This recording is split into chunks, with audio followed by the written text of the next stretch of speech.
नमस्कार दोस्तों, स्वागत है आप सबका हमारे हिंदी ज्ञान बोध चैनल में। दोस्तों, हम प्रतिदिन 5 चैलेंजिंग प्रश्नों की सीरीज कर रहे थे जून 2023 एग्जाम को टारगेट करते हुए। तो हिंदी विभाग से होने वाली जितनी भी परीक्षाएं हैं उन सभी में ये सीरीज काफी महत्वपूर्ण होने वाली है। तो पहली बार जो हमारे इस वीडियो को देख रहे हैं, वीडियो को लाइक कर दीजिएगा, ज्यादा से ज्यादा इसको शेयर करिएगा। तो पहला प्रश्न आप सभी के सामने है, जयशंकर प्रसाद के नाटक स्कंदगुप्त के संदर्भ में कौन सा कथन गलत है? तो ये 4 ऑप्शन दिए हैं, इनको पढ़िए और इनका सही उत्तर बताइए। तो इनमें जो ऑप्शन दिए गए हैं, इनमें गुप्त साम्राज्य की स्थितियों का चित्रण हुआ है। स्कंदगुप्त नाटक के केंद्र में तलाक और पुनर्विवाह की समस्या है। कलात्मक उत्कर्ष की दृष्टि से प्रसाद के प्रमुख नाटकों में इस नाटक की गणना की जाती है। इसमें भारतीय और पाश्चात्य नाटक पद्धतियों का सुंदर सामान्य हुआ है। तो इसमें जो सही उत्तर हो जाएगा वो है ऑप्शन बी। जयशंकर प्रसाद के स्कंदगुप्त नाटक में तलाक और पुनर्विवाह की समस्या का वर्णन नहीं किया गया है। इसके विस्तार से हम देख लेते हैं। जयशंकर प्रसाद के नाटक स्कंदगुप्त के संदर्भ में जो गलत कथन है वो है स्कंदगुप्त नाटक के केंद्र में तलाक और पुनर्विवाह की समस्या, जबकि अन्य 3 विकल्प सही हैं। स्कंदगुप्त नाटक की रचना जयशंकर प्रसाद द्वारा 1928 ईस्वी में हुई है। इसमें 5 अंक हैं।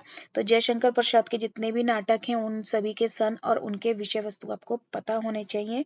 एग्जाम में इसी तरह के प्रश्न पूछे जाते हैं। अगला प्रश्न देख लेते हैं। सच है, वीरता जब भगाती है तब उसके पैरों से राजनीतिक छल छंद की धूल उड़ती है। यह कथन प्रसाद कृत किस नाटक का है? तो वो आपने देख के बताना है। तो इस प्रश्न का जो सही उत्तर हो जाएगा वो है ऑप्शन बी।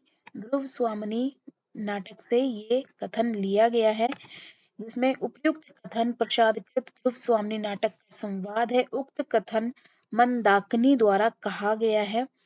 तो किसमें से लिया है, किसने कहा है, ये भी पता होना चाहिए। तो मंदाकिनी द्वारा कहा गया है। प्रसाद जी के अन्य जो नाटक है उनके सन आपको पता होने चाहिए। यहाँ पे मैंने सन नहीं लगाए हैं, लेकिन इसके आपको सन और इनके विषय वस्तु पता होने चाहिए। चंद्रगुप्त, स्कंदगुप्त, अजात शत्रु, सज्जन कल्याणी, परिणय, करुणालय, प्रायश्चित, राजश्री, विशाख, जन्मेजय का नाग यज्ञ, ये इनके नाटक हैं। इनके सन आपको पता होने चाहिए। अगर पता है तो कमेंट सेक्शन में कमेंट करके बताइएगा। अगला प्रश्न है, मूलतः रंगमंचीय प्रयोगों की दृष्टि में रखकर लिखा गया इनमें सर्वश्रेष्ठ हिंदी नाटक कौन सा है? तो सर्वश्रेष्ठ इन चारों ऑप्शनों में से जो हिंदी नाटक है वो है ऑप्शन डी, लहरों का राजहंस। मूलतः रंगमंच प्रयोगों की दृष्टि में रखकर लिखा गया सर्वश्रेष्ठ हिंदी नाटक लहरों का राजहंस है। लहरों के राजहंस नाटक की रचना 1963 ईस्वी में मोहन राकेश ने की थी। इनके द्वारा रचित अन्य जो नाटक हैं वो है आषाढ़ का एक दिन, आधे अधूरे, पैरों तले जमीन, अंडे के छिलके आदि। तो इनके भी सन आपको पता होने चाहिए।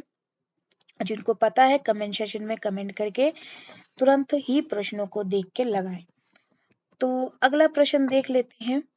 भारतेंदु हरिश्चंद्र के निम्नलिखित रूपांकों में से भाण कौन सा है? तो ये 4 ऑप्शन दिए हैं, इनमें से भाण कौन सा है? तो वो है ऑप्शन ए, जिसमें विशेष विषमोधम 1876 का एक भाण है, जो रूपक का ही एक रूप प्रकार है। अन्य नाटकों में वैदिकी हिंसा न भवती 1873 जो कि प्रहसन है। भारत दुर्दशा नाट्य रासक या लास्य रूपक है। और नील देवी 1981 एक गीति रूपक है। तो ये भी आपको पता होना चाहिए। तो यहाँ पे ऑप्शन सही उत्तर हो जाएगा। यहाँ पे मैंने ऑप्शन गलत लगा दिया है। यहाँ पे ऑप्शन बी नहीं आएगा, सॉरी ऑप्शन ए नहीं बी आएगा। तो पूछा है रूपक में से भाण कौन सा है? तो विशस्य विषमोजधम, तो ये बी ऑप्शन सही उत्तर होगा, ये भाण है। बाकी ऑप्शन मैंने यहाँ पे गलत लगाया है।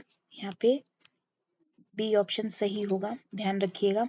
मुझसे गलती हो गई टाइपिंग में, लेकिन आप इसको ध्यान में रखिएगा। अगला प्रश्न देख लेते हैं।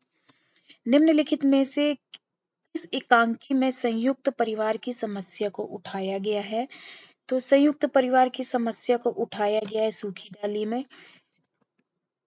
तो ये किसकी है? सूखी डाली। सूखी डाली उपेंद्र नाथ अश्क की एकांकी है। इसमें संयुक्त परिवार की समस्या को दर्शाया गया है। एक बड़े परिवार में कैसे सभी को संतुष्ट करते हुए एवं एकता के सूत्र बांध कर रखा गया है। इनकी